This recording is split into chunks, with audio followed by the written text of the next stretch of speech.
Esse vídeo ele tem a finalidade de utilidade pública, esclarecimento da população em relação a uma votação eletrônica, tá? Então nós vamos apresentar aqui uma coisa chamada temporalidade, cujo princípio, né, se obedecido, permite a quebra da segurança das urnas eletrônicas, tá? Bem, esse sistema provavelmente, diz que ele é venezuelano, provavelmente veio de pequenos aplicativos de quiz utilizados em internet ou então em consoles, em quiosques para coleta de votos, né? Sem grandes preocupações de segurança, que preenche as tabelas de forma sequencial, vocês estão vendo aqui, tá?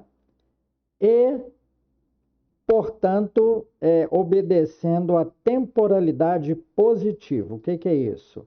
As tabelas crescem em sequência, acompanhando o tempo. Ou seja, o tempo você já está incluindo uma variável previsível. Nós temos que quebrar a ordem do tempo e nós temos que tornar as informações criptografadas e personalizadas por urna.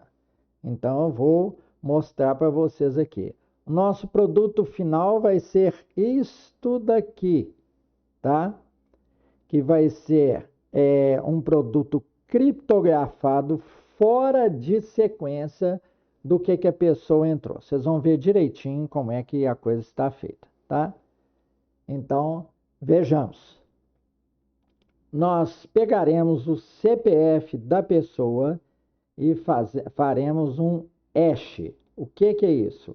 O hash é uma conta que pega qualquer código, CPF, CNPJ, né, e quaisquer outros códigos, né, e faz uma conta maluca e obtém um número que está dentro de um intervalo. No nosso caso aqui, né, vocês vão ver, está no intervalo do número de votantes da urna. Ou seja, se você reservar uma tabelinha, né, com o número de votantes, tá? Com uma pequena tolerância, vou explicar por quê, né? Você coloca os votos aqui aleatoriamente, ou seja, a sequência vai estar quebrada. A hora pode ser guardada, mas em intervalo. A hora aqui vai ser um número no intervalo de 10 em 10 minutos, de 20 em 20, de acordo com o tamanho da sessão eleitoral, tá? Então, voltemos aqui. Primeiro, esses multiplicadores aqui, de cada número, de cada posição do CPF, eles dependem da urna, tá? Lá no TSE ou no órgão terceirizado que fizer, seja o que for, empresa, vai ter, ó, de acordo com o número do patrimônio da urna, tá? O multiplicador do CPF varia, tá certo? Então, se você foge a um padrão geral de todas as urnas, você dificulta ainda mais, né, a manipulação dos dados, porque o CPF ele tem que ter o dígito correto. Se eles forem inventar, depois não vai coincidir com o CPF que exista, tá certo? Então, dessa forma também impede-se a inserção de CPFs de pessoas mortas, correto? Então, nesta urna aqui em particular, foi decidido que o primeiro dígito do CPF será multiplicado por 32, o segundo por 8, assim por diante. Você pega e soma o produto do dígito vezes o seu multiplicador, você tem uma soma de produtos, e divide pelos número de votantes da exceção, mais o logaritmo neperiano desses votantes vezes 10, para não dar colisão. correto? Colisão seria essa conta dar como resultado por 2 vezes um número igual para 2 CPFs diferentes. Então, dessa forma, você produz um espalhamento, tá? E o hash verdadeiro que seria guardado seria o resto da divisão. Para quê? Este resto da divisão aqui, da conta, aqui é fictício, 397. Talvez essa conta aqui desse CPF não tenha dado isso não, tá? Mas vamos supor que tenha dado 397. Isso significa que o dado dessa pessoa vai ser guardado, o dado de voto vai ser guardado nessa posição aqui, tá? E não, se ela foi a primeira a chegar, né? Não vai guardar na posição 1, porque é um dos grandes problemas dessa urna. Um técnico já avisou que, conhecendo a ordem de chegada das pessoas, ele conseguia saber quem votou em quem, tá certo? Em quem que a pessoa votou, qual candidato, tá? Então, por isso também que aqui a hora, vocês estão vendo, é guardado o intervalo.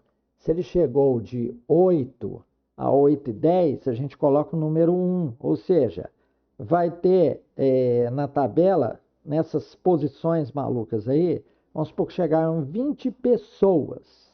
Eu especifiquei aqui, ó. Se 20 pessoas votarem de 8h10 a 8h20, todas terão como hora o número 2.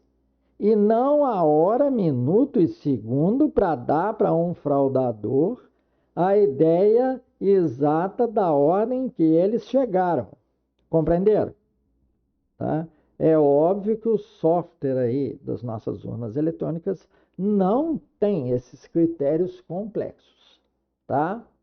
Então, o CPF criptografado, combinado, né? Ainda, a criptografia, vocês estão vendo, para cada urna vai ser diferente, tá? Produzirá hashes diferentes para CPF, ou seja, você não consegue colocar, vamos supor, uma pessoa, né, um morto ali em uma urna, né, porque você vai ter que saber os multiplicadores que estão na tabela, que está guardada só no TSE. E como são muitas, para a procura, né, dificultaria do fraudador. Sair procurando, ajustando CPF, seria um trabalho quase impossível, correto? Então, aqui no final, nós teremos a lista de CPFs e se votou esta tabela separada desta outra, que mostra o quê? Os hashes, né? O voto na ordem de hash e a hora, né, modificada para facilitar, para dificultar ao máximo, né, a fraude. Correto? Então, este programinha aí, ó, que está nas urnas, foi provavelmente adequado de programas de pesquisa simples, apenas com login para a pessoa poder votar só uma vez, né? Sem nenhuma segurança, tá? Geralmente estão usando como login o CPF. Então, se essa é uma informação conhecida, com cálculo de dígito conhecido, você tem que criptografar de forma caótica. Lembrem-se que para cada urna, tá?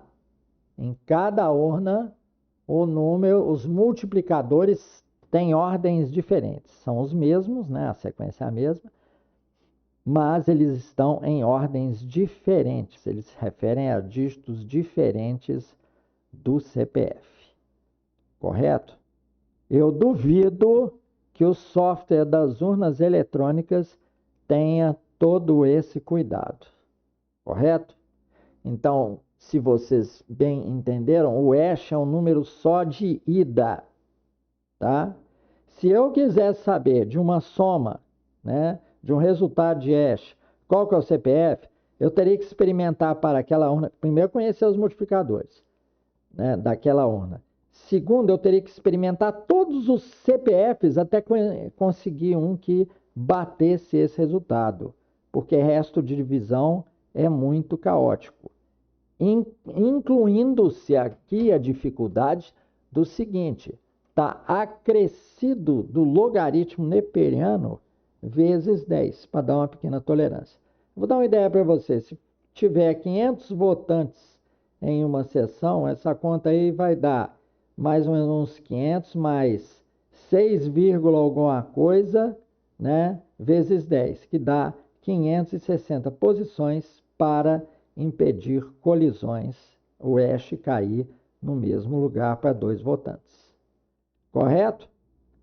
Então, muito obrigado por essa atenção. Espero que eu esteja prestando um serviço de utilidade pública para as pessoas entenderem mais ou menos, né, o critério de segurança, tá? Vejam que é uma coisa que precisa ser muito bem pensada, muito bem feita.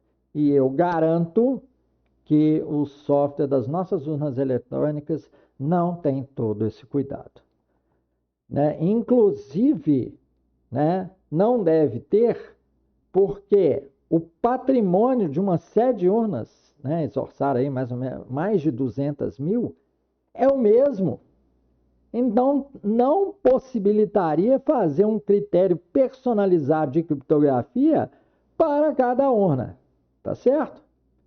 Então, muito obrigado a vocês por sua atenção.